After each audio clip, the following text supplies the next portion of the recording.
اعوذ باللہ من الشیطان الرجیم بسم اللہ الرحمن الرحیم الذین ينفقون اموالهم باللیل والنہار سرا وعلانیۃ فلہم اجرہم عند ربہم ولا خوف علیہم ولا هم یحزنون الذین یأکلون الربا لا یقومون الا کما یقوم الذی یتخبطہ الشیطان من المس ذلك بأنهم قالوا إنما البيع مثل الربا وأحل الله البيع وحرم الربا فمن جاءه موعظة من ربه فانتهى فله ما سلف وأمره إلى الله ومن عاد فأولئك أصحاب النار هم فيها خالدون صدق الله العظيم رب اشرح لي صدري ويسر لي أمري واحلل عقدة من لساني يفقهوا قولي۔ ابھی سورہ مبارکہ کا وہ رکوع ہم پڑھ رہے ہیں کہ جو آج کے حالات میں اہم ترین ہے، اس لیے کہ اس دور میں اللہ کے خلاف بغاوت کی سب سے بڑی شکل تو ہے غیر اللہ کی حاکمیت کا تصور۔ سب سے بڑا شرک یہ ہے، نفسیاتی اعتبار سے سب سے بڑا شرک، مادے پر توکل، بتوں سے تجھ کو امید خدا سے نو امیدی، مجھے بتا تو صحیح اور کافری کیا ہے۔ لیکن یہ نفسیاتی اور داخلی بات ہے۔ خارجی اور واقعاتی دنیا میں سب سے بڑا شرک اس وقت وہ غیر اللہ کی حاکمیت، جو اب عوامی شکل اختیار کر گئی، عوامی حاکمیت۔ اور اس کے بعد اس وقت کے گناہوں میں، بدعملی میں سب سے بڑا فساد جو ہے وہ سود کی بنیاد پر ہے۔ سب سے بڑا فتنہ، سب سے بڑا فساد دنیا میں جو اس وقت سب سے بڑی شیطنت ہے، جو یہودیوں کے ذریعے سے پورے گلوب کو اپنی گرفت میں لینے کے لیے بےتاب ہے، وہ یہی ہے جو سود کا ہتھ کنڈا ہے، اس کی حرمت۔ یہاں ایک سوال میرے ذہن میں کبھی کبھی پیدا ہوتا تھا کہ یہ جو پہلی آیت ہے اس کا تعلق تو انفاق فی سبیل اللہ کے ساتھ ہے، اسے پچھلے رکوع کے ساتھ شامل ہونا چاہیے تھا، لیکن بعد میں یہ حقیقت مجھ پر منکشف ہوئی کہ بڑی حکمت کے ساتھ اس آیت کو اس رکوع کے ساتھ شامل کیا گیا ہے۔ وہ حکمت میں بعد میں بیان کروں گا۔ الذین ينفقون اموالهم باللیل والنہار، وہ لوگ کہ جو اپنا مال خرچ کرتے رہتے ہیں رات کو بھی دن میں بھی، سرا وعلانیۃ، خفیہ طور پر بھی اعلانیہ بھی، صدقات واجبہ اعلانیہ، صدقات نافلہ خفیہ، انفاق فی سبیل اللہ خفیہ۔ فَلَهُمْ أَجْرُهُمْ عِنْدَ رَبِّهِمْ وَلَا خَوْفٌ عَلَيْهِمْ وَلَا هُمْ يَحْزَنُونَ، ان کے لیے ان کا اجر محفوظ ہے ان کے رب کے پاس، نہ ان پر کوئی خوف طاری ہوگا اور نہ ہی وہ کسی حزن سے دوچار ہوں گے۔ الَّذِينَ يَأْكُلُونَ الرِّبَا، اب ربا کا مسئلہ شروع ہو رہا ہے، جو سود کھاتے ہیں۔ وجہ کیا ہے؟ اصل مسئلہ ہے اس سرپلس ویلیو کا۔ آپ کا کوئی شغل ہے، آپ کی ملازمت ہے، آپ کما رہے ہیں، آپ کا خرچ پورا ہو رہا ہے، کچھ بچت بھی ہو رہی ہے۔ اب اس بچت کا اصل مصرف کیا ہے؟ یسألونک ماذا ينفقون قل العفو، اصل راستہ تو یہ ہے کہ اس کو دے دو اللہ کی راہ میں، یا محتاجوں کو یا اللہ کے دین کو۔ لیکن اب جو سود خورانہ ذہنیت ہے وہ یہ کہ اس بچت کو بھی مزید کمائی کا ذریعہ بناؤ، یہ سود خورانہ ذہنیت ہے۔ لہذا اصل میں سود خوری انفاق کا کی ضد ہے، اور یہ عقدہ مجھ پر کھلا جبکہ القرآن یفسر بعضہ بعضا، اس اصول کے تحت جب سورہ روم کی آیات کا میں نے مطالعہ کیا، وہاں یہی شکل آپ کو نظر آئے گی کہ ان دونوں کو مقابلے میں لایا گیا ہے، اللہ کی رضا جوئی کے لیے انفاق اور ربا، سود پر رقم دینا۔ وما آتیتم من ربا لیربو فی اموال الناس فلا یربو عند اللہ، جو کچھ تم دیتے ہو سود پر کہ وہ بڑھے لوگوں کے مال میں، محنت وہ کر رہا ہے اور آپ اس کی کمائی میں سے آپ وصول کر رہے ہیں اپنے اس سرمایہ کی وجہ سے۔ تو یہ گویا کہ آپ کا مال اس کے مال میں اس کی محنت سے بڑھ رہا ہے۔ الذی ما آتیتم من ربا لیربو فی اموال الناس فلا یربو عند اللہ، اللہ کے ہاں بڑھوتری نہیں ہوتی۔ وما آتیتم من زکاۃ تریدون وجہ اللہ فَأُولَٰئِكَ هُمُ الْمُضْعِفُونَ، اور وہ جو تم زکوٰۃ اور صدقات میں دے دیتے ہو اللہ کی رضا جوئی کے لیے، تو وہ ہیں جو دوہرے چوہرے کر رہے ہیں، ان کا مال بڑھ رہا ہے، اس کی بڑھوتری ہو رہی ہے۔ تو انفاق فی سبیل اللہ، صدقات، زکوٰۃ، اس کے بالمقابل، اس کے برعکس ہے، اپنی اس بچت کے مال کو اور آپ کو معلوم ہے آج کی بینکنگ سسٹم کا سب سے زیادہ زور بچت کی اسکیم، اور یہ سب کا سب جو ہے در حقیقت saving bank, saving account, save کرو، لیکن سیو کرو مزید کمانے کے لیے۔ سیو جو ہے اس لیے نہیں ہے کہ اپنا پیٹ کاٹو اور غرباء کو دو، اپنا سٹینڈرڈ آف لیونگ کم کرو اور اللہ کے دین کے لیے خرچ کرو، یہ نہیں، بلکہ اس لیے کہ وہ جو تم بچاؤ وہ ہمیں دو، تاکہ وہ ہم سود پر زیادہ رقم، زیادہ شرح سود پر دوسروں کو دیں اور تھوڑا شرح سود تمہیں دے دیں۔ اب اس کے برعکس سے الذین یاکلون الربا، جو لوگ سود کھاتے ہیں، لا یقومون الا کما یقوم الذی یتخبطہ الشیطان من المس، وہ نہیں کھڑے ہوتے مگر ان کی طرح سے کہ جن کو شیطان نے مخبوط الحواس بنا دیا ہو چھو کر۔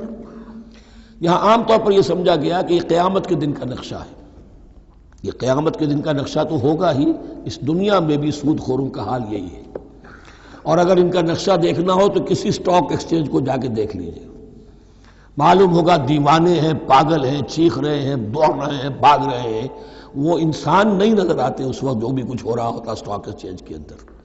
مخبوط الحواس انسان جو ہے وہ ہو جاتا ہے، یہ سود خوری کی وجہ سے۔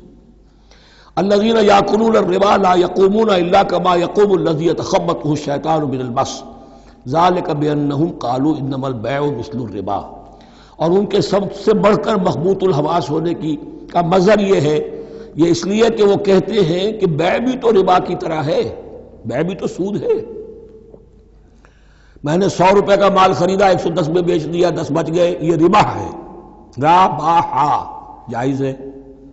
100 روپے کسی کو دیے اور 110 لیے، یہ سود ہو گیا۔ بھائی کیوں ہو گیا؟ 100 روپے کی شے دے دی، یہ 100 روپیہ دے دیا، کیا فرق پڑا؟ 10 لاکھ کا مکان بنایا، 4000 کے قرضے کے ماہانہ کرائے پر دے دیا، جائز ہو گیا۔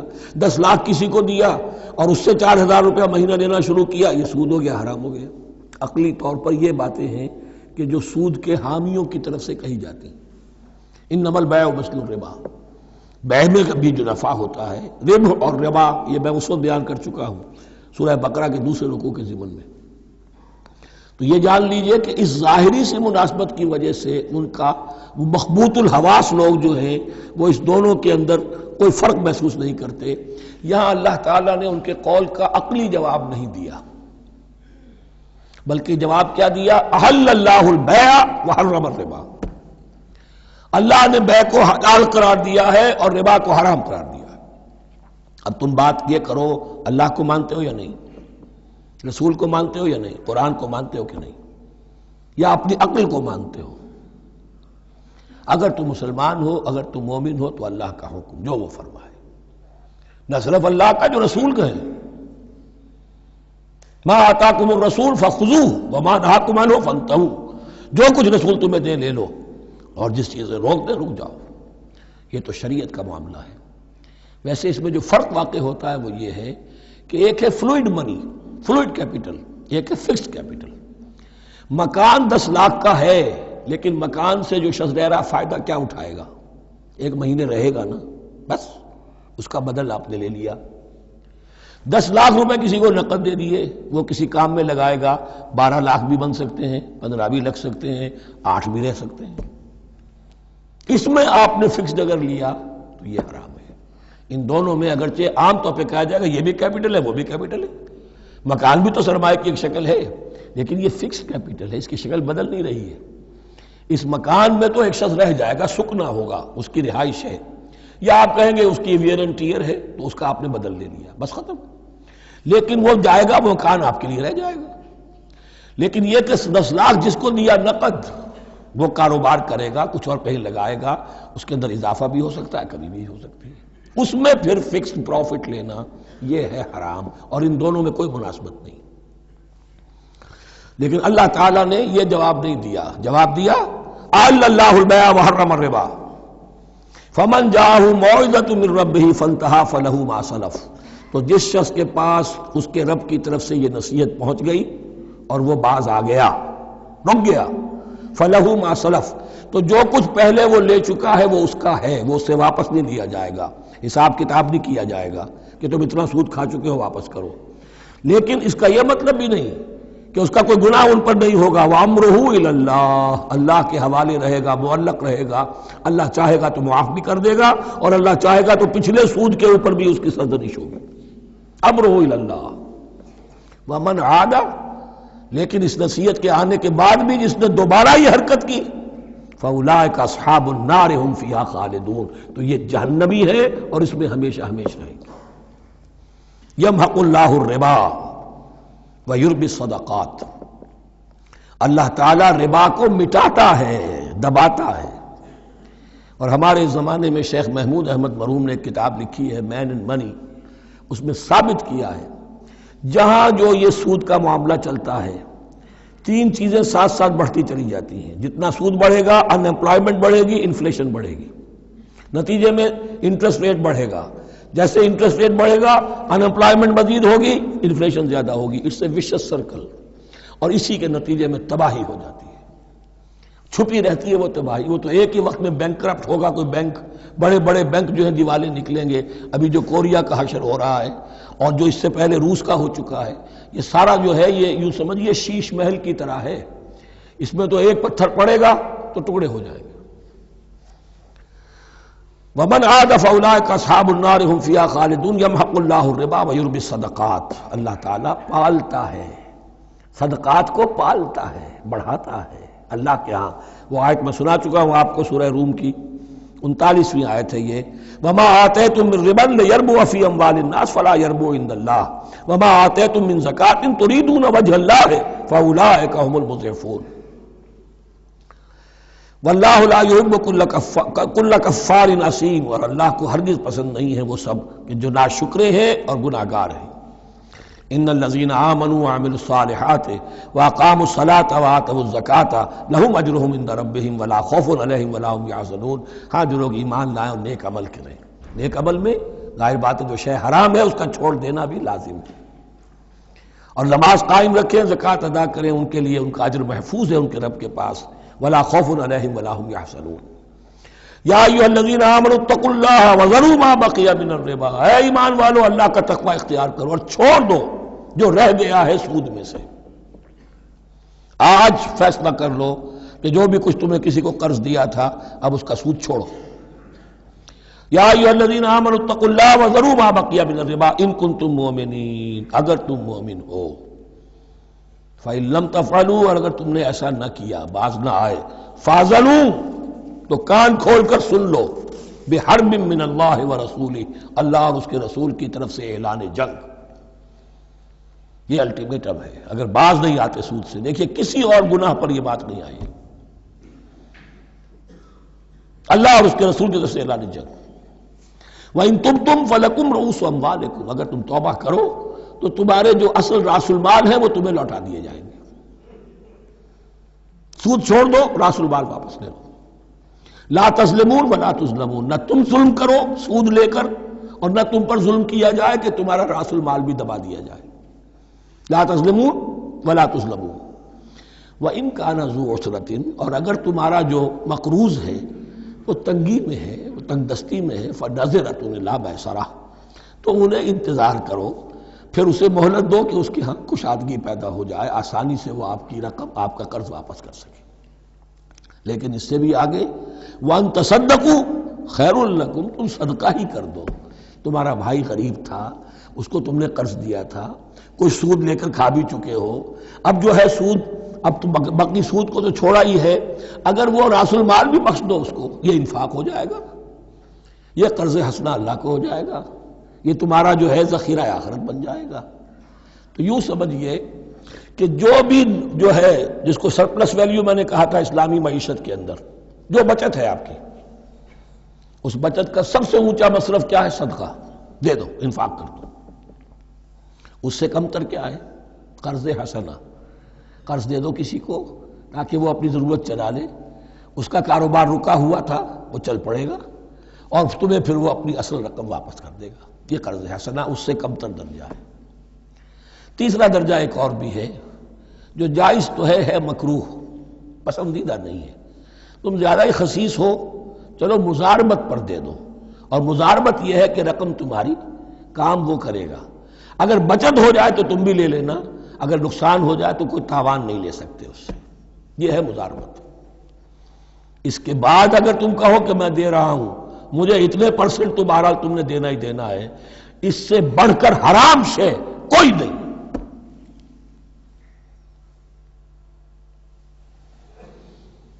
وَإِنْ كَانَ ذُو عُسْرَةٍ فَنَظِرَةٌ إِلَىٰ مَيْسَرَةٍ، تو اگر وہ ہے مقروض تمہارا وہ تنگی میں ہے پھر انتظار کرو، اسے مہلت دو اس کی کشائش تک.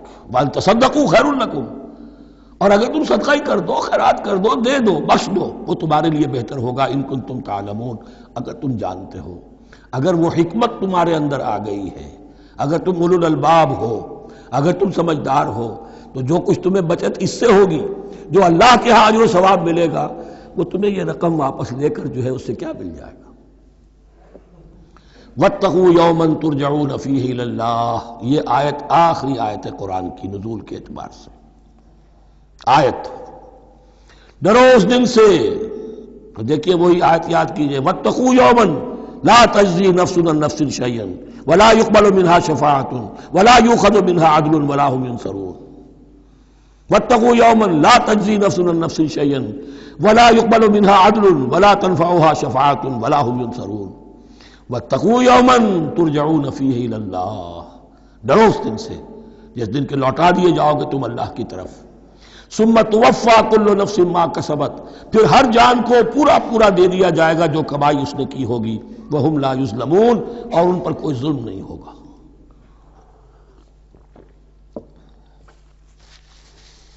اب یہ قرآن مجید کی طویل ترین آیت آ رہی ہے، آیت دین. کوئی قرض کا معاملہ ہے، کوئی قرض کا معاملہ ہے کہ آپ نے کسی کو قرض دیا، یا کوئی کاروباری معاملہ ہے، اشتراک ہے جس میں کہ جو بھی ہوگا بعد میں نتائج نکلیں گے. ان سب کے بارے میں حکم ہے کہ لکھ لیا کرو. ہم کیا کرتے ہیں قرض دیتے ہوئے، اب دوست ہے، بھائی ہے، عزیز ہے، کیا لکھوانا، اس سے کیا کہے گا، اعتماد نہیں ہے. کاروبار شروع ہو گیا، زبانی باتیں کر لی، اس کے بعد رو رہے ہیں، چیخ رہے ہیں، چلا رہے ہیں.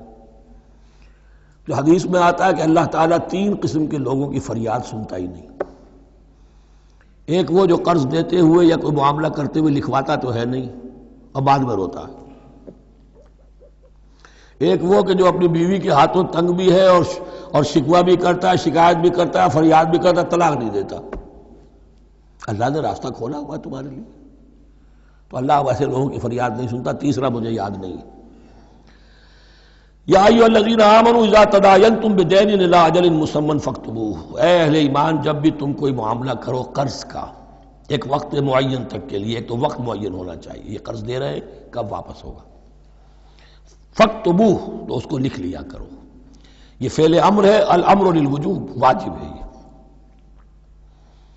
ولیکتب بینکم کاتب بالعدل، اور چاہیے کہ کوئی لکھنے والا تمہارے مابین عدل کے ساتھ، لکھنے والا کوئی ڈنڈی نہ مار جائے، انہیں بھی چاہیے کہ وہ صحیح صحیح لکھے.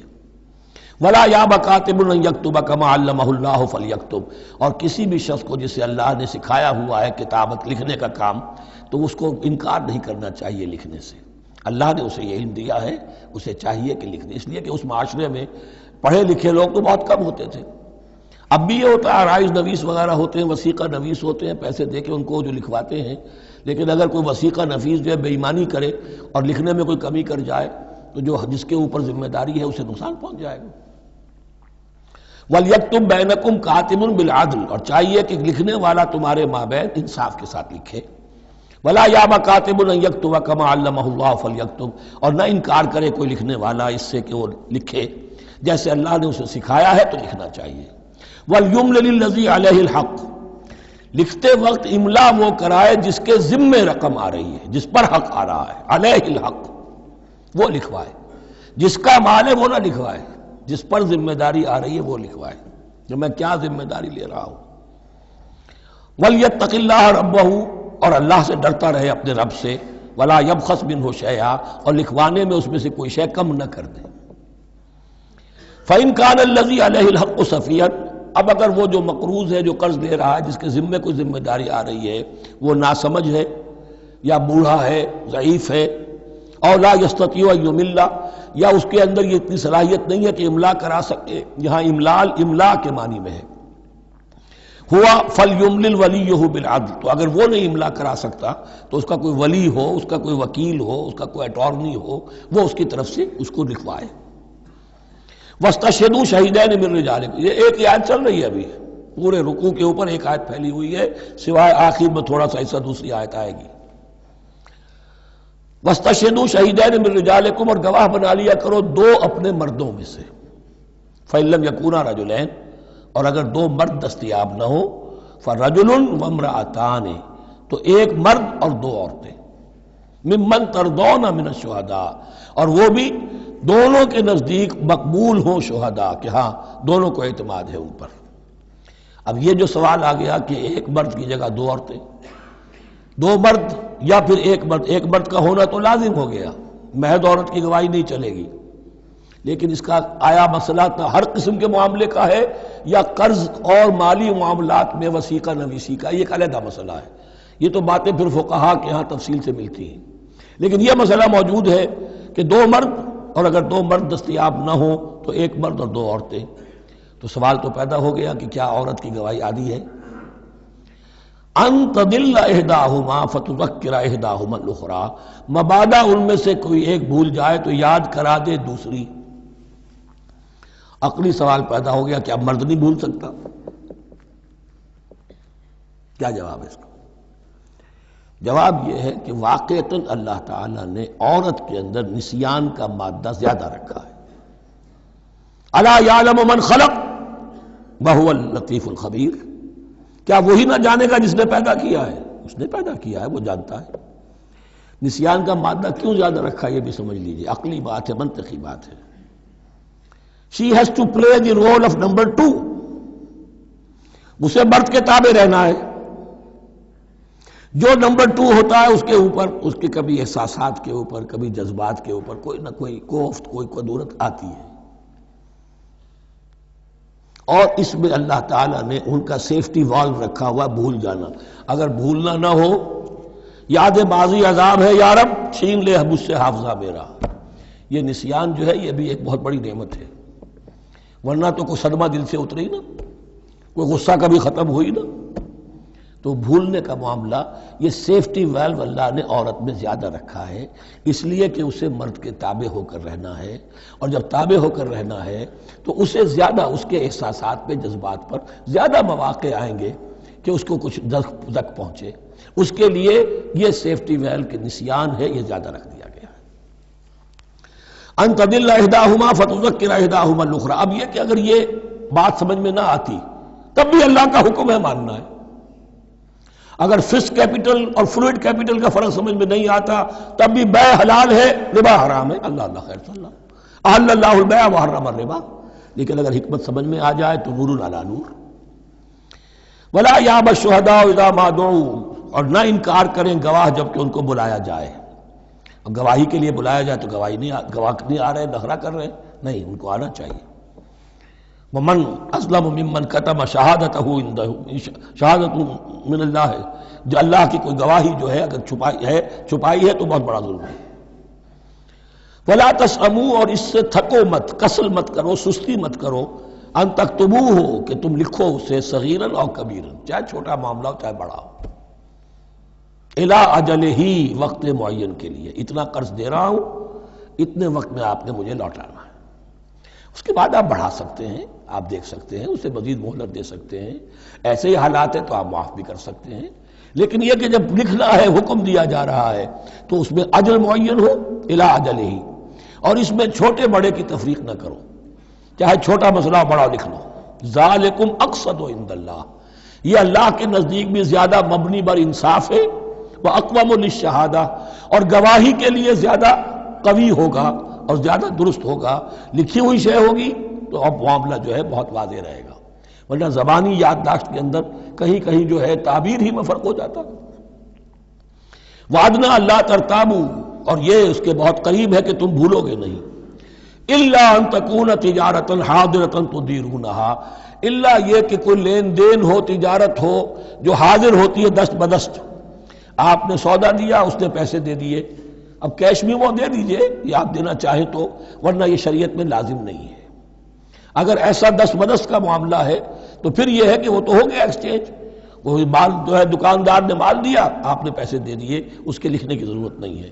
الا ان تکون تجارۃ حاضرۃ تدیرونھا بینکم، تو اگر وہ تجارت ہو کہ نقد تمہاری چلتی ہے، آپس میں لین دین ہو رہا ہے، فلیس علیکم جناح الا تکتبوھا، تو کوئی حرج نہیں ہے تم پر کہ اسے نہ لکھو۔ واشہدوا اذا تبایعتم، اور گواہ بنا لیا کرو جب کوئی مستقبل کا سودا کرو۔ یہ بیع سلم جو ہوتی ہے یہ مستقبل کا سودا ہے، قرض کا سودا ہے۔ بیع سلم بھی ایک طرح کا قرض ہے۔ آج آپ طے کرتے ہیں کسی شخص سے، کسی کاشتکار سے، زمیندار سے کہ اگلا موسم جو آئے گا فصل کا، گیہوں کی فصل کا، تو اتنے روپے من کے حساب سے 500 من گندم میں آپ سے لوں گا۔ یہ بیع سلم کہلاتی ہے، اور اس میں لازم ہے کہ پوری قیمت ابھی ادا کر دیں، لیکن اس میں بھی کہ اس وقت آپ کو اتنی گندم دینی ہے، اس کو لکھوا لو اور اس پر 2 گواہ بنا لو۔ واشہدوا اذا تبایعتم ولا یضار کاتب ولا شہید، اور نہ نقصان پہنچایا جائے کسی لکھنے والے کو یا گواہ کو، اور نہ نقصان پہنچائے کوئی لکھنے والا یا گواہ۔ یہ یضار دونوں کے لیے آ جائے گا، یہ معروف بھی ہے اور مجرور بھی ہے۔ نہ ضرر پہنچایا جائے اور نہ ضرر پہنچائے، نہ کوئی کاتب اور نہ کوئی شہید گواہ۔ وَإِن تَفْعَلُوا، اگر تم ایسا کرو گے، نقصان پہنچاؤ گے، فَإِنَّهُ فُسُوقٌ بِكُمْ، تو یہ تمہارے لیے بہت بڑے گناہ کی بات ہوگی۔ وَاتَّقُوا اللَّهَ، اللہ سے ڈرو، وَيُعَلِّمُكُمُ اللَّهُ، اللہ تمہیں تعلیم دے رہا ہے، وَاللَّهُ بِكُلِّ شَيْءٍ عَلِيمٌ، اللہ ہر چیز کا علم رکھنے والا ہے۔ یہ ایک آیت ہوئی ہے، آخری پارے کی میرا خیال 4 5 6 صورتیں جمع کر لے تو جا کر ہی ایک آیت کا حجم برابر ہوگا۔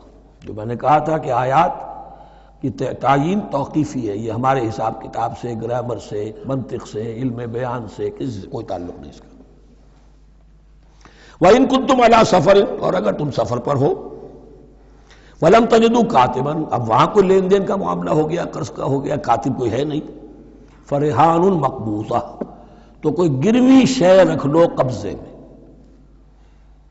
فلاں شے آپ کے قبضے میں رہے گی، آپ اتنے پیسے مجھے دے دیجئے، میں جب یہ واپس کر دوں گا اپنی چیزیں آپ میری چیز مجھے لوٹا دیجیے گا۔ یہ رہن ہے مقبوضہ، لیکن رہن سے کوئی فائدہ اٹھانے کی اجازت نہیں، وہ سود ہو جائے گا۔ اگر مکان رہن رکھا گیا ہے، قبضہ تو ہوگا اس کا، لیکن یہ کہ وہ اس کا کرایہ نہیں لے سکتا، کرایہ مالک کو جائے گا، اس سے کوئی استفادہ نہیں کر سکتا اس مال سے۔ رہان مقبوضہ۔ فَإِنْ أَمِنَ بَعْضُكُمْ بَعْضًا، پھر اگر کوئی شخص اب اطمینان کرتا ہے اور اعتبار کرتا ہے تم میں سے بعض کسی بعض کا، فَلْيُؤَدِّ الَّذِي اؤْتُمِنَ أَمَانَتَهُ، تو اب چاہیے اس شخص کو کہ جس کے اوپر یہ امانت آئی ہے، اگرچہ اس کے پاس رہن دینے کو کچھ نہیں تھا، یا یہ کہ دوسرے بھائی نے اس پر اعتماد کیا اور اس کی وجہ سے کوئی شے رہن نہیں لی، تو اب اس سے کوئی غلط فائدہ نہ اٹھائے، وہ گویا کہ اس کے پاس جو اس نے قرض لیا امانت ہے، اس کے پاس وہ امین بنایا گیا ہے۔ فَلْيُؤَدِّ الَّذِي اؤْتُمِنَ أَمَانَتَهُ، کہ اپنی امانت واپس لوٹائے، وَلْيَتَّقِ اللَّهَ رَبَّهُ، اور ڈرے اللہ سے جو اس کا رب ہے۔ وَلَا تَكْتُمُوا الشَّهَادَةَ، اور دیکھو گواہی کو چھپایا نہ کرو، وَمَن يَكْتُمْهَا فَإِنَّهُ آثِمٌ قَلْبُهُ، اور جو کوئی گواہی کو چھپائے گا تو اس کا دل گناہ میں مبتلا ہو جائے گا، دل داغدار ہو گیا تو رہ کیا گیا۔ وَاللَّهُ بِمَا تَعْمَلُونَ عَلِيمٌ، اور جو کچھ تم کر رہے ہو اللہ اسے جانتا ہے۔ اللہ کے فضل و کرم سے آخری رکوع پر ہم پہنچ گئے، اور یہ بڑا ایک یوں سمجھئے 3 آیتوں پر مشتمل رکوع ہے، جیسے کہ وہ رکوع جو ہم نے پڑھا تھا جس میں آیت الکرسی ہے 4 آیتیں ہیں وہ، اور یوں کہا جا سکتا ہے کہ یہ 2 رکوع ایک دوسرے کے بالکل بالمقابل ہیں اپنی عظمت میں اور مقام میں۔ آیت الکرسی کی جگہ یہاں ایک دعا کی آیت ہے، جامع ترین دعا جو آئے گی آخری آیت میں، للہ ما فی السماوات و ما فی الارض۔ اکثر و بیشتر آپ دیکھیں گے سورتوں کے اختتام پر یہ الفاظ پھر آتے ہیں، اللہ ہی کا ہے جو کچھ بھی ہے آسمانوں اور زمین میں۔ وَإِن تُبْدُوا مَا فِي أَنفُسِكُمْ أَوْ تُخْفُوهُ، اور جو کچھ تمہارے دلوں میں ہے خواہ تم اسے ظاہر کرو خواہ چھپاؤ، يُحَاسِبْكُم بِهِ اللَّهُ، اللہ تم سے محاسبہ کر لے گا، تمہاری نیتیں اس کے علم میں ہیں۔ ان اللہ لا ينظر الى صوركم ولا الى اموالكم ولكن ينظر الى قلوبكم واعمالكم، اللہ تمہاری صورتوں کو نہیں دیکھتا، تمہارے مال و دولت کو نہیں دیکھتا، تمہارے دل کو دیکھتا ہے، تمہارے اعمال کو دیکھتا ہے۔ تو دل میں جو کچھ ہے خواہ کتنا ہی چھپا لو، اللہ کے محاسبے سے نہیں بچو گے۔ فَيَغْفِرُ لِمَن يَشَاءُ وَيُعَذِّبُ مَن يَشَاءُ، پھر وہ بخش دے گا جس کو چاہے گا اور عذاب دے گا جس کو چاہے گا۔ اختیار مطلق اللہ کے ہاتھ میں ہے۔ ہمارے ہاں اہل سنت کا عقیدہ یہی ہے، اللہ پر لازم نہیں ہے کہ وہ نیکوکار کو اس کا جزا ضرور دے اور بدکار کو اس کی سزا ضرور دے۔ اللہ کرے گا ایسا، یہ دوسری بات ہے، لیکن اللہ کی شان اس سے بہت اعلیٰ اور عرفہ ہے کہ اس پر کسی شے کو لازم قرار دیا جائے۔ اس کا اختیار مطلق ہے، مطلق ہے۔ یفعل اللہ ما یرید، یفعل اللہ ما یشاء۔ اہل تشیع کا کہنا یہ ہے کہ اللہ پر عدل واجب ہے۔ اہل سنت کہتے ہیں اللہ عدل کرے گا، جزا و سزا میں عدل ہوگا، یہ ہم مانتے ہیں، واقعہ ہے، لیکن ہم یہ نہیں کہتے کہ اللہ پر عدل واجب ہے۔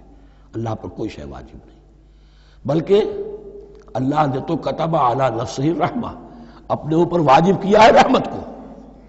وجوب کا لفظ جو آتا ہے اللہ پر تو وہ تو رحمت کا ہے، کتب علی نفسہ الرحمہ، اللہ نے اپنی ذات کے اوپر واجب کر لیا رحمت کو۔ واللہ علی کل شیء قدیر، اور اللہ ہر چیز کی قدرت رکھتا ہے۔ آمن الرسول بما انزل الیہ من ربہ والمؤمنون، ایمان لائے رسول صلی اللہ علیہ وسلم اس چیز پر کہ جو نازل کی گئی ان کی جانب ان کے رب کی طرف سے۔ غور طلب بات ہے، یہ بڑا باریک نکتہ ہے۔ نبی پر جب وحی آئی ہے کیسے پہچان لیا کہ یہ بدروح نہیں ہے، یہ جبرائیل ہے؟ آخر کوئی اشتباہ بھی تو ہو سکتا تھا، پہلا تجربہ تھا۔ اس سے پہلے نہ آپ نے کہانت سیکھی، نہ آپ نے کوئی اور اس طرح کی نفسیاتی ایکسرسائزز کی۔ آپ تو کاروباری آدمی تھے، ایک بہت ہی بھرپور زندگی گزار رہے ہیں، اہل و عیال والے ہیں، کاروبار کر رہے ہیں، ہائی ایسٹ لیول کا کاروبار ہے۔ تو فطرت جو ہے وہ پہچانتی ہے، نبی کی فطرت وہ اتنی پاک اور صاف ہوتی ہے کہ اس کے اوپر کوئی بدروح کا کوئی اثر ہو ہی نہیں سکتا۔ اگرچہ اس میں ایک اور واقعہ میں نے ایک جگہ پڑھا تھا، وہ میں پھر کسی وقت موقع آیا تو سناؤں گا آپ کو، اس وقت نہیں ہے۔ بہرحال ہمارے لیے بڑی تسکین کی بات ہے کہ اللہ تعالیٰ نے رسول کے ایمان کے تذکرے کے ساتھ ہمارے ایمان کا تذکرہ کیا۔ آمن الرسول بما انزل الیہ من ربہ والمؤمنون، ایمان لائے رسول صلی اللہ علیہ وسلم اس چیز پر جو نازل کی گئی ان کی جانب ان کے رب کی طرف سے، اور ایمان لائے صاحب ایمان۔ اللہم ربنا اجعلنا منہم، اللہم ربنا اجعلنا منہم۔ کل آمن باللہ وملائکتہ وکتبہ ورسلہ، یہ دوسرا مقام ہے سورہ بقرہ کے اندر جس میں ایمان کے جو اجزاء ہیں ان کو گنا گیا ہے۔ کچھ یاد ہے آیت البر؟ لیس البر ان تولوا وجوہکم قبل المشرق والمغرب ولکن البر من آمن باللہ والیوم الآخر والملائکۃ والکتاب والنبیین۔ یہاں بھی اسی طرح ہے، کل آمن باللہ وملائکتہ وکتبہ ورسلہ لا نفرق بین احد من رسلہ۔ اور یہ تیسری مرتبہ بات آ گئی ہے کہ رسولوں کے درمیان کوئی تفریق نہیں کی جائے گی۔ کہاں؟ پہلے تو آیا تھا 16ویں رکوع میں، لا نفرق بین احد منہم ونحن له مسلمون، اور اس سے بھی پہلے آیا تھا والذین یؤمنون بما انزل الیک وما انزل من قبلک، وہ لوگ جو ایمان رکھتے ہیں اس پر بھی جو ہے نبی آپ پر نازل کیا گیا اور اس پر بھی جو آپ سے پہلے نازل کیا گیا۔ لا نفرق بین احد من رسلہ، ہم اس کے رسولوں میں سے کسی کے مابین کوئی تفریق نہیں کرتے۔ تفضیل اسی صورت میں ثابت ہے، تلک الرسل فضلنا بعضهم علی بعض منهم من کلم اللہ ورفع بعضهم درجات وقالوا سمعنا واطعنا، وہی بات کہ جو کہی گئی تھی جب ان سے کہا گیا تھا واسمعوا، کیا کہا تھا انہوں نے؟ سمعنا وعصینا، سمعنا واطعنا، وہ کہتے ہیں ہم نے سنا اور مانا۔ غفرانک ربنا، ہماری درخواست ہے پروردگار، تیری بخشش مانگتے ہیں۔ غفرانک، نون پر زبر ہے، مفعول ہے، نسألک غفرانک، اے اللہ ہم تجھ سے سوالی ہیں، تجھ سے طلب کرتے ہیں، درخواست کرتے ہیں تیری مغفرت کا، وإلیک المصیر، اور تیری ہی جانب لوٹ جانا ہے۔ یہاں پر وہ ایمان بالآخرہ بھی آ گیا جو یہاں اوپر نہیں آسان، آمن باللہ وملائکتہ وکتبہ ورسلہ، پھر رسولوں کے ضمن میں لا نفرق بین احد من رسلہ، لیکن اس کے بعد وإلیک المصیر، مغفرت اور اللہ کی طرف ہی لوٹ جانا ہے ہمارا، اس میں ایمان بالآخرہ آ گیا۔ اب آخری آیت، لا یکلف اللہ نفسا الا وسعها، اللہ تعالی نہیں ذمہ دار ٹھہرائے گا کسی جان کو مگر اس کی وسعت کے مطابق۔ یہ بہت بڑے فضل و کرم والی آیت ہے، جیسے میں نے کہا تھا میگنا کارٹا جو ہے انسانی حقوق کا، کہ اجیب دعوت الداع اذا دعان، جہاں بھی مجھے کوئی پکارے، جب پکارے میں اس کی پکار سنتا ہوں، قبول کرتا ہوں۔ ہاں فَلْيُؤْمِنُوا بِي فَلْيَسْتَجِيبُوا لِي، انہیں بھی چاہیے کہ میرا کہنا مانے، دو طرفہ بات چلے گی، یک طرفہ نہیں۔ میری مانو، اپنی منواؤ، تم دعائیں کرو گے ہم قبول کریں گے، تم ہماری بات نہیں مانتے پھر تمہاری دعا تمہارے منہ پر دے ماری جائے گی۔ کرتے رہو قنوت نازلہ 40 دن کے 80 دن پڑھتے رہو، ڈھاکہ تو بیٹھ ہی جائے گا، بیٹھ گئے۔ یہودیوں سے شکست تو ہو ہی جائے گی، ہو گئی۔ کرتے رہو، حرمین میں پڑھتے رہو قنوت نازلہ، مکے میں پڑھو، مدینے میں پڑھو، پوری دنیا میں پڑھو۔ اللہ کو پیٹھ دکھائی ہوئی ہے، اس کے دین کو پاؤں تلے روندا ہوا ہے، اللہ کے باغیوں سے دوستی ہے، کسی نے قبلہ ماسکو کو بنایا تھا اور کسی نے واشنگٹن کو بنایا تھا، تمہاری دعائیں کیسے قبول ہوں؟ لیکن یہ جو آیت ہے یہ اس اعتبار سے بہت بڑی رحمت کی آیت ہے کہ اللہ تعالیٰ کے ہاں وہ اندھے کی لاٹھی والا معاملہ نہیں ہے کہ تمام انسانوں سے محاسبہ ایک ہی سطح پر ہو۔ اللہ جانتا ہے کس کی کتنی وسعت ہے، اور وسعت کن چیزوں سے بنتی ہے۔ آپ کو کوئی اور جین ملے ہیں، مجھے کوئی اور جین ملے ہیں، انہیں کوئی اور جین ملے ہیں، یہ جینز،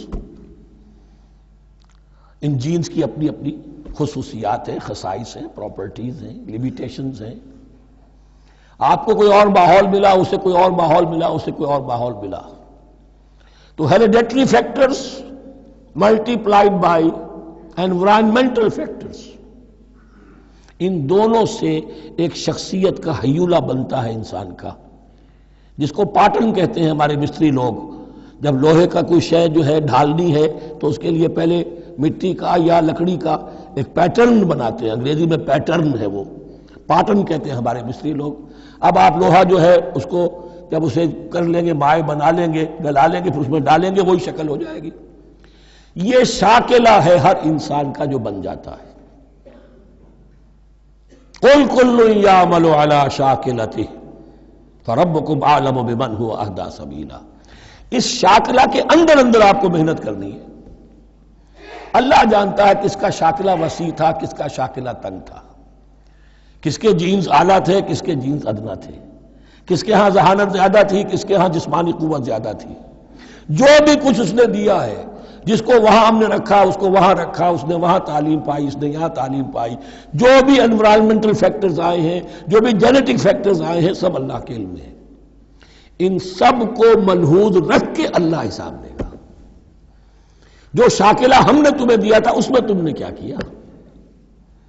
ایک شخص کے اندر فرض کیجئے استعداد ہی ہے 20 درجے کی استعداد ہے، اس نے فرض کیجئے 18 درجے کام کر دیا، کامیاب ہو گیا۔ کسی میں استعداد 100 درجے کی تھی، اس نے 50 درجے کیا، ناکام ہو گیا۔ حالانکہ کمیت کے اعتبار سے 50 درجے زیادہ ہے 18 درجے سے، لیکن یہ 18 درجے کا کام وہ کر رہا ہے جس کے اندر استطاعت تھی ہی 20 کی، یا 18 ہی کی تھی، اس نے پوری کر دی۔ اور 50 درجے والا وہ جس کو اللہ نے دے رکھی تھی 1000 کی استطاعت، اس کا وہ 50 بیکار ہو گیا۔ تو اللہ تعالیٰ کا محاسبہ جو ہے انڈیویجول ہے، اسی لیے فرمایا گیا کلہم آتی ہے یوم القیامت فردا، ان میں سب لوگ اس دن قیامت کے دن سب آئیں گے اکیلے اکیلے، تنہا تنہا، ہر ایک کا حساب ہوگا وہاں، اور ہر ایک کا حساب ہوگا لا یکلف اللہ نفسا الا وسعها، اللہ ذمہ دار نہیں ٹھہرائے گا کسی بھی جان کو مگر اس کی وسعت کے مطابق۔ البتہ اس کا اب ایک ریورس ہے۔ ہوتا کیا ہے، ہم سمجھتے ہیں دنیا میں تو بھاگ دوڑ کر رہے ہیں اور دین اجی ہمارے اندر تو استطاعت، دین کے کام کی صلاحیت ہی نہیں ہے۔ دنیا میں دیکھیں بڑے کامیاب تیزی کے ساتھ دوڑ رہے ہیں، کامیاب پر کامیاب، دین ہمارے اندر تو استطاعت نہیں ہے، استعداد ہی نہیں ہے، کیا کریں؟ یہ دھوکہ ہے، سیلف ڈسیپشن ہے۔ استعداد اور استطاعت کے بغیر اور صلاحیت اور ذہانت کے بغیر دنیا میں بھی آپ کما نہیں سکتے، محنت نہیں کر سکتے، کوئی نتائج حاصل نہیں کر سکتے۔ یہ دھوکہ اپنے آپ کو نہ دیجئے، یہ ہے جو کچھ کر سکتے ہو کیجئے، کھودیے اپنی شخصیت کو، کھود کر جو نکال سکتے ہو نکال دیجئے۔ ہاں آپ نکال سکیں گے اتنا ہی جتنا آپ کے اندر ودیت ہے، زیادہ کہاں سے لے آئیں گے؟ اور اللہ نے کس میں کیا ودیت کیا ہے وہ جانتا ہے، اس کا حساب لینا جو ہے محاسبہ وہ اس پر ہے کہ جو اس نے تمہیں دیا ہے۔ لا، اور یہ مضمون قرآن مجید میں 5 مرتبہ آیا ہے بہت اہمیت کے ساتھ۔ لا یکلف اللہ نفسا الا وسعها لها ما کسبت وعلیہا ما اکتسبت۔ اسی جان کے لیے ہے جو اس نے کمایا اور اس کے اوپر وبال بنے گا جو اس نے برائی کمائی۔ لیکن لام اور علا، لہا ما کسبت، جو بھی اس نے نیکی کمائی اس کے حق میں ہے، اس کے لیے ہے، اس کا اجر ملے گا، ثواب ملے گا، اور جو بدی کمائی وہ اس پر وبال بنے گا، اسی کے لیے اس کو سزا ملے گی، اسی کے حوالے سے۔ اب وہ آخری دعا آ گئی، جامع ترین اور عظیم ترین دعا ہے قرآن مجید کی۔ ربنا لا تؤاخذنا ان نسینا او اخطانا۔ اہل ایمان کے راستے پر، عمل صالح کے راستے پر مقدور بھر، امکان بھر اپنی شخصیت کے کونوں کھدروں میں سے بھی نکال کر، اپنی ریزیڈول انرجیز کو بھی نکال کر اللہ کی راہ میں لگا دیں، لیکن اس کے بعد بھی کوئی غرہ نہ ہو، کوئی غرور نہ ہو، کوئی اپنی محنت پر، اپنی نیکی پر، اپنی کمائی پر، اپنے کارناموں پر کہیں انسان دھوکہ نہ کھا جائے۔ کیفیت کیا رہنی چاہیے؟ وہ یہ ہے تواضع، عجز، انکساری۔ ربنا لا تؤاخذنا ان نسینا او اخطانا۔ اے رب ہم سے مواخذہ نہ کیجو اگر ہم بھول جائیں یا ہم سے خطا ہو جائے۔ نسیان بھی ہے، الانسان مرکب من الخطاء والنسیان، انسان کے اندر یہ دونوں چیزیں، خطا اور نسیان، یہ تو بندھی ہوئی ہیں۔ خطا یہ ہے کہ آپ نے اپنی امکانی حد تک تو نشانہ ٹھیک لگایا تھا، نشانہ خطا ہو گیا، ٹھیک ہے، کوئی بات نہیں، آپ کی نیت صحیح تھی۔ ایک اجتہاد کرنے والا اجتہاد کر رہا ہے، امکانی حد تک اس نے کوشش کی ہے کہ صحیح رائے تک پہنچے، لیکن خطا ہو گئی، اللہ معاف کرے گا۔ اس نے اپنی امکانی کوشش کی تھی، لہذا اسے ثواب ملے گا۔ مجتہد مخطی بھی ہو تو ثواب ملے گا، مجتہد مصیب ہے، صحیح رائے پر پہنچ گیا ہے تو دوہرا ثواب ملے گا، لیکن مجتہد مخطی ہے تب بھی ثواب ملے گا۔ تو بھول چوک پر، یہ بھول چوک، خطا جو ہے چوک صحیح ہے بالکل لفظ اس کے لیے، چوک جانا، نشانہ چوک گیا۔ تو اے پروردگار جو بھی ہم سے سرزد ہو جائے، غلطی ہو جائے، بھول کی وجہ سے یا خطا کی وجہ سے، اس پر معاوضہ نہ کیجو۔ ربنا ولا تحمل علینا اصرا کما حملتہ علی الذین من قبلنا، اور اے رب ہمارے، ہم پر وہ بوجھ نہ ڈالیو جس سے ہم لے کر چل نہ سکیں۔ دیکھیے ایک حمل ہوتا ہے جس سے حمال کا لفظ بنا ہے، جس کو لے کر انسان چلتا ہے۔ حمال اس بوری کو یا بوجھ کو اٹھا کر چل رہا ہے، جو آپ کی طاقت میں ہے اور جس سے لے کر آپ چل سکیں وہ ہے حمل، اور جو ہو آپ کو بٹھا دے، اسر اس کو کہتے ہیں۔ یہ لفظ سورہ اعراف میں پھر آئے گا، یضع عنہم اسرہم والاغلال التی کانت علیہم۔ حضور کی شان یہ بھی تھی کہ انہوں نے لوگوں کے بوجھ جو ان کی طاقت سے بڑھ کر تھے ان کے کندھوں سے اتار دیے۔ ربنا ولا تحمل علینا اصرا کما حملتہ علی الذین من قبلنا، اے اللہ تو نے بڑے بڑے بھاری بوجھ ہم سے پہلے لوگوں پر ڈالے۔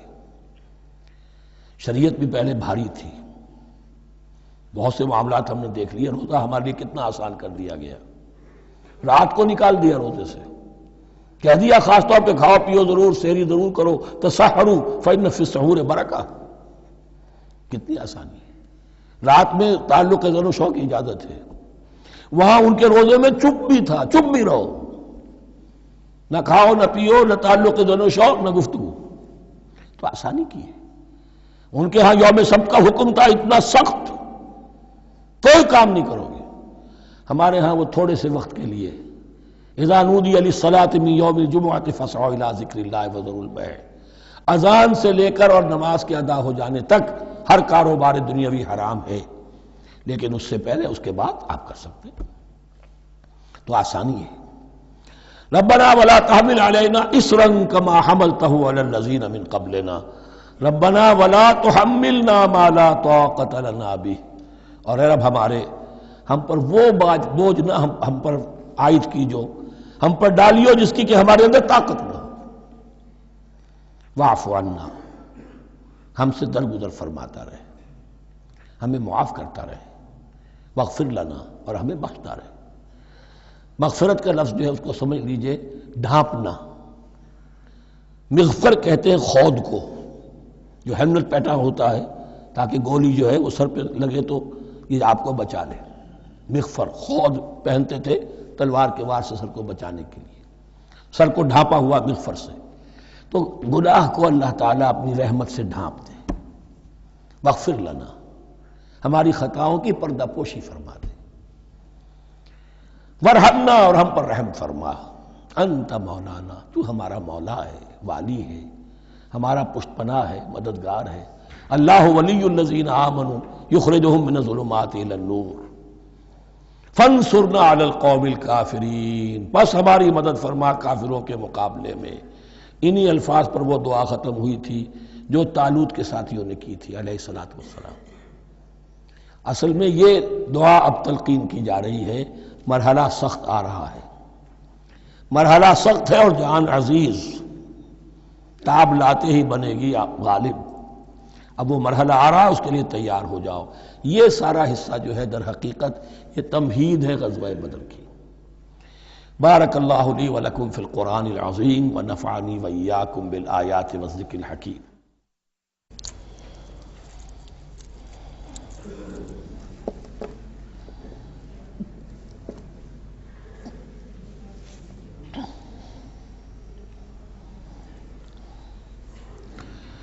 بسم اللہ اولہ و آخرہ. سورہ بقرہ کے ترجمے اور مختصر تشریح کے اختتام کے بعد اب ہمیں مکی اور مدنی صورتوں کے اس پہلے گروپ میں جو دو جوڑے مدنی صورتوں کے ہیں ان میں سے پہلے جوڑے کی دوسری صورت کا مطالعہ کرنا ہے. یہ سورہ آل عمران ہے. جیسا کہ اس سے قبل بھی میں آپ کو بتا چکا ہوں کہ جوڑے ہونے کی نسبت یہ ہے کہ ان دونوں چیزوں میں گہری مشابہت بھی ہو، مرد اور عورت بہت مشابہت بھی ہے لیکن کچھ فرق بھی ہو، اور جو فرق ہو وہ ایسا ہو کہ جس سے ایک دوسرے کے لیے کمپلیمنٹری ہو، ایک دوسرے سے مل کر کسی مقصد کی تکمیل ہوتی ہو. یہ نسبت زوجیت کی حقیقت ہے. اب آپ دیکھیں گے مشابہتیں جو ہیں بہت نمایاں جو سورہ بقرہ میں اور سورہ آل عمران میں ہیں کہ دونوں شروع ہوئی ہیں الف لام میم سے. دونوں کے شروع میں قرآن مجید کی عظمت کا بیان ہے، اگرچہ سورہ آل عمران میں اس کے ساتھ ہی تورات اور انجیل کا بیان بھی ہے. دونوں کے اختتام پر بڑی عظیم آیات آئی ہیں. وہ آیت ہم پڑھ چکے ہیں جو سورہ بقرہ کے اختتام پر آئی ہے، جو کہ ایک عظیم دعا پر مشتمل ہے. عظیم ترین دعاؤں میں سے اس کو شمار کیا جا سکتا ہے. ربنا لا تؤاخذنا ان نسینا او اخطانا. سورہ آل عمران کے آخری رکوع میں بھی ایک نہایت جامع دعا آئی ہے. وہ 3-4 آیتوں میں پھیلی ہوئی ہے، بہت بڑی جامع دعا ہے. پھر جیسے میں نے آپ کو بتایا کہ سورہ بقرہ میں بھی یہ سورۃ الامتین ہے، دو امتوں سے بحث کر رہی ہے، گفتگو کر رہی ہے، خطاب کر رہی ہے. یہی معاملہ سورہ آل عمران کا بھی ہے، لیکن یہ فرق ہے کہ سورہ بقرہ میں زیادہ گفتگو ہے یہود کے بارے میں اور سورہ آل عمران میں زیادہ گفتگو ہے آل عمران کے نصارہ کے بارے میں. تو گویا کہ اس طرح وہ تکمیل ہو رہی ہے کہ اہل کتاب کا جو ایک طبقہ تھا اور اہم تر طبقہ تھا یہود، دینی اعتبار سے ان کی اہمیت زیادہ تھی، چاہے تعداد میں وہ کم تھے اور کم ہے، لیکن یہ کہ دینی اعتبار سے ان کی اہمیت زیادہ رہی ہے. دوسرا طبقہ ہے یہ عیسائیوں کا، لیکن یہ کہ ان کا تذکرہ وہاں بہت کم آیا، یہاں آپ کو اس سورہ آل عمران میں زیادہ خطاب ان سے ملے گا۔ پھر جیسے سورہ بقرہ کا پہلا نصف جو ہے وہ 18 رکوعوں پر اور 152 آیات پر مشتمل تھا، اور نصف ثانی جو ہے وہ 22 رکوعوں پر لیکن 134 آیات پر مشتمل تھا، تو تقریباً مساوی دو حصے تھے۔ وہی کیفیت آپ کو یہاں ملے گی، بلکہ یہاں وہ بتمام و کمال ہے، دونوں حصے بہت مساوی ہیں۔ کل 20 رکوع ہیں، 10 رکوع ایک نصف اول میں ہے، 10 رکوع نصف ثانی میں ہے۔ صرف ایک آیت کا فرق ہے کہ پہلے 10 رکوعوں میں 101 آیات ہیں اور دوسرے 10 رکوعوں میں 99 آیات ہیں۔ پھر جیسے وہاں 3 حصے ہیں نصف اول کے، ویسے ہی یہاں بھی 3 حصے ہیں نصف اول کے، لیکن یہاں رکوعوں کی تقسیم نہیں ہے بلکہ آیات کی ہے۔ پہلی 32 آیات میں تمہیدی کلام ہے، جیسے کہ 4 رکوع سورہ بقرہ کے، اگرچہ وہاں روح سخن ابتدا ہی سے یہود کی طرف ہو گیا تھا، یہاں روح سخن ابتدا ہی سے نصارہ کی طرف ہے، لیکن یہ کہ یہاں کی 32 آیات اسی طرح تمہیدی کلام پر مشتمل ہیں جیسی کہ سورہ بقرہ کے 4 رکوع۔ پھر یہاں 31 آیات براہ راست خطاب ہے نصارہ سے، خاص طور پر حضرت عیسیٰ علیہ السلام کی ولادت کن حالات میں ہوئی، کیا ان کا مقام اور مرتبہ تھا، کیا ان کی اصل حیثیت تھی، پھر یہ کہ ان کے ساتھ کیا معاملہ ہوا۔ یہ حصہ نازل بھی ہوا ہے سن 9 ہجری میں، جو شامل یہاں کر دیا گیا ہے، حالانکہ اس سورہ مبارکہ کا اکثر و بیشتر حصہ جو ہے وہ سن 3 ہجری میں غزوہ احد کے بعد نازل ہوا ہے، لیکن یہ کہ یہ حصہ جو ہے 31 آیات پر مشتمل نازل ہوا سن 9 ہجری میں۔ نجران ایک بستی تھی عرب کے جنوب میں یمن کی طرف، اور وہاں عیسائی آباد تھے، تو وہاں کے عیسائیوں کے سردار اور ان کے جو بڑے لاٹ پادری تھے وہ کچھ 70 عیسائیوں کا ایک وفد لے کر آئے حضور کی خدمت میں مدینہ منورہ میں، بات سمجھنے سمجھانے کے لیے کہ آپ کس بات کی دعوت دے رہے ہیں، اور کئی دن مقیم رہے اور بات پوری سمجھ بھی لی، خاموش بھی ہو گئے، پھر بھی بات نہیں مانی تو حضور نے مباہلے کی دعوت دی، اس چیلنج کو قبول کیے بغیر وہاں سے چلے گئے۔ لیکن یہ کہ بہرحال انہوں نے جو ترتیب جس شدت کے ساتھ ہونی چاہیے تھی ان کی طرف سے وہ بھی نہیں کی، یہ شرافت کا انہوں نے مظاہرہ کیا۔ بہرحال یہ 9 رکوع، یہ جو 31 آیات ہیں سن 9 میں نازل ہوئی۔ یہی نوٹ کر لیجئے کہ سورہ بقرہ کی بھی ایک بات میں بتانے سے میں بھول گیا اس وقت، کہ یہ جو سود سے متعلق احکام ہیں، جو رکوع ہے، جو 38واں رکوع ہے سورہ بقرہ، یہ بھی تقریباً سن 9 میں نازل ہوا ہے۔ گویا کہ وہ مشابہت بھی موجود ہے کہ اگرچہ سورہ بقرہ کا اکثر و بیشتر حصہ غزوہ بدر سے قبل نازل ہوا، لیکن اس میں بھی کچھ آیات وہ ہیں جو سن 9 ہجری میں نازل ہوئی ہیں، اور سود کے بارے میں آخری حکم ہے۔ اسی طریقے سے یہاں جو یہ نجران کے عیسائیوں سے خطاب کے لیے جو آیات نازل فرمائی گئیں، یہ سن 9 میں نازل کی گئیں، لیکن شامل ہے سورہ آل عمران میں، کہ جس کا اکثر و بیشتر حصہ سن 3 ہجری میں غزوہ احد کے بعد نازل ہوا ہے۔ پھر جیسے سورہ بقرہ کے نصف اول کا جو آخری تیسرا حصہ تھا، وہ 15واں 16واں 17واں 18واں رکوع، اس میں یہ کہ حضرت ابراہیم کا ذکر تھا، خانہ کعبہ کا ذکر تھا، اسی طریقے سے وہی بات یہاں ملے گی آپ کو۔ اور یہاں اب اہل کتاب کو دعوت دی گئی ہے اسی انداز میں جیسے کہ وہاں 16ویں رکوع میں سورہ بقرہ کے دی گئی ہے۔ یہ تیسرا حصہ جو ہے نصف اول کا، یہ 38 آیات پر مشتمل ہے، بہت جامع آیات ہیں، بہت اہم آیات ہیں۔ اس کے بعد نصف ثانی شروع ہو جاتا ہے، جس میں کہ یا ایھا الذین آمنوا، جیسے 19ویں رکوع سے شروع ہوا سورہ بقرہ میں، یا ایھا الذین آمنوا استعینوا بالصبر والصلاۃ ان اللہ مع الصابرین، یہاں اب یہ 11واں رکوع جو ہے وہ شروع ہوگا، یا ایھا الذین آمنوا اتقوا اللہ حق تقاتہ ولا تموتن الا وانتم مسلمون۔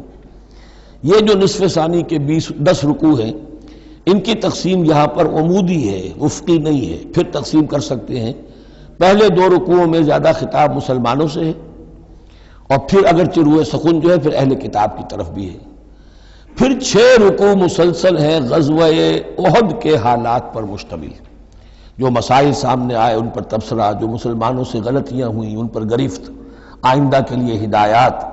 تو یہ پورے 60 آیات ہیں تقریباً، اور 6 رکوعوں پر پھیلی ہوئی ہیں۔ یہ سب کے سب یوں سمجھیے کہ قرآن مجید کا ایک مستقل باب ہے، چیپٹر ہے غزوہ احد، اس کا عنوان ہو سکتا ہے، لیکن قرآن میں اس طرح سے چیپٹر بنائے نہیں گئے ہیں، بلکہ یہ صورتیں ہیں کہ جو میں نے جیسا کہ ابتدا میں عرض کیا تھا تعارف قرآن کے ضمن میں، کہ یہ مجموعہ خطبات الہیہ ہے، ایک خطبہ نازل ہو رہا ہے اور اس کے اندر جو مضامین آ رہے ہیں، لیکن ان میں ربط اور ترتیب ہے۔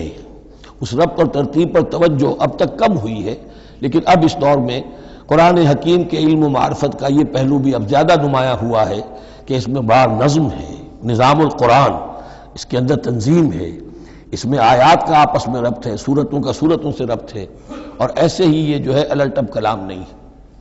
پھر آخری دو رکوع، وہ ان میں سے ایک تو جو ہے آخری رکوع، وہ تو بہت ہی جامع ہے، اور اس میں وہ عظیم دعا بھی آئی ہے، اور فلسفہ ایمان کے بارے میں اہم ترین بحث ہے کہ جو اس مقام پر آئی ہے۔ اور اس طریقے سے، اور جو اس سے پہلے کا رکوع ہے 19واں رکوع، وہ بھی در حقیقت کنکلوڈنگ جس کو کہا جاتا ہے، سم اپ کرتے ہوئے پوری سورہ مبارکہ کے مضامین کو، بڑے جامع مضامین پر مشتمل ہے۔ تو اس طرح آپ دیکھیں گے، اور جگہ جگہ آپ دیکھیں گے کہ بعض اوقات تو الفاظ وہی آ رہے ہیں، وہی انداز ہے۔ وہاں بھی کہا گیا تھا مسلمانوں تم کہو ہم ایمان رکھتے ہیں اللہ پر اور جو کچھ ہم پر نازل کیا گیا اور جو کچھ ابراہیم پر اور اسحاق پر، وہی آپ کو آیات یہاں بھی ملیں گی۔ حضرت ابراہیم کا ذکر وہاں ہے، یہاں بھی ملے گا۔ یہود پر ضربت علیہم الذلۃ والمسکنہ والی آیت وہ یہاں بھی آئے گی۔ ذرا ترتیب کا فرق ہے، اور اسی ترتیب کے فرق کی وجہ سے ہمارے قاری صاحب جو ہیں حافظ مقبول صاحب وہ چکر کھاتے رہے ہیں کہ سورہ بقرہ میں وہ اس مقام کو پڑھتے ہوئے اور وہ چلے جاتے تھے سورہ آل عمران میں۔ تو یہ متشابہ کہلاتے ہیں، قرآن مجید میں متشابہ، اور یہ حفاظ کے لیے مشکل ترین مقام ہوتے ہیں کہ تیزی میں روانی میں وہ اس سے مشابہ جو مقام ہے وہ ادھر منتقل ہو جاتے ہیں۔ لیکن مضامین کے اندر آپ کو اتنی گہری مناسبت نظر آئے گی کہ جس کو میں نے تشبیہ دی ہے زوجیت، کہ ظاہر بات ہے کہ ہر حیوان کا جوڑا جو ہوتا ہے وہ یوں سمجھیے کہ 90% تو ایک دوسرے سے مشابہ ہوں گے، لیکن یہ کہ ان میں 5-10% کا فرق بھی ہوگا، اور وہ فرق بھی ایسا ہوگا کہ جو دونوں کے جمع ہونے سے کوئی نیا مقصد پیدا ہو رہا ہے۔ اب جیسا کہ آپ کو معلوم ہے تناسل کا معاملہ ہے، اس کے اعتبار سے مرد اور عورت کے جسم میں فرق ہے، لیکن دونوں سے مقصد تناسل جو ہے کہ آگے نسل پھیلے، اولاد ہو، وہ مقصد حاصل ہو رہا ہے، وہ یک طرفہ طور پر حاصل نہیں ہو سکتا۔ یہ نسبت زوجیت جو ہے قرآن حکیم کی صورتوں میں بتمام و کمال ہے، اکثر و بیشتر میں۔ البتہ ان میں گہرے تدبر کی ضرورت ہے، غور و فکر کیا جائے، سوچ بچار کیا جائے، تو پھر اس نظم قرآن کے حوالے سے اضافی معانی، اضافی علم، اضافی معرفت، اضافی حکمت کے خزانے کھلتے ہیں۔ بس اسی پر اکتفا کرتے ہیں، اور اب اس کے بعد ہم اس سورہ مبارکہ کا، سورہ آل عمران کا، یہ اور یاد کر لیجئے کہ میں نے آپ کو بتایا تھا کہ نبی اکرم صلی اللہ علیہ وسلم نے ان دونوں صورتوں کو ایک نام دیا ہے۔ جیسے آخری جو 2 صورتیں ہیں قرآن مجید کی، ان کو ایک نام دیا گیا معوذتین، قل اعوذ برب الفلق قل اعوذ برب الناس۔ ان دونوں صورتوں کو ایک نام دیا گیا الزہراوین، 2 نہایت تابناک اور روشن صورتیں۔ تو یہ اس میں تمہیدی کلام میں بس اسی پر اکتفا کر کے اب ہم آگے مطالعہ شروع کرتے ہیں۔ بارک اللہ لی ولکم فی القرآن العظیم ونفعنی وإیاکم بالآیات والذکر الحکیم۔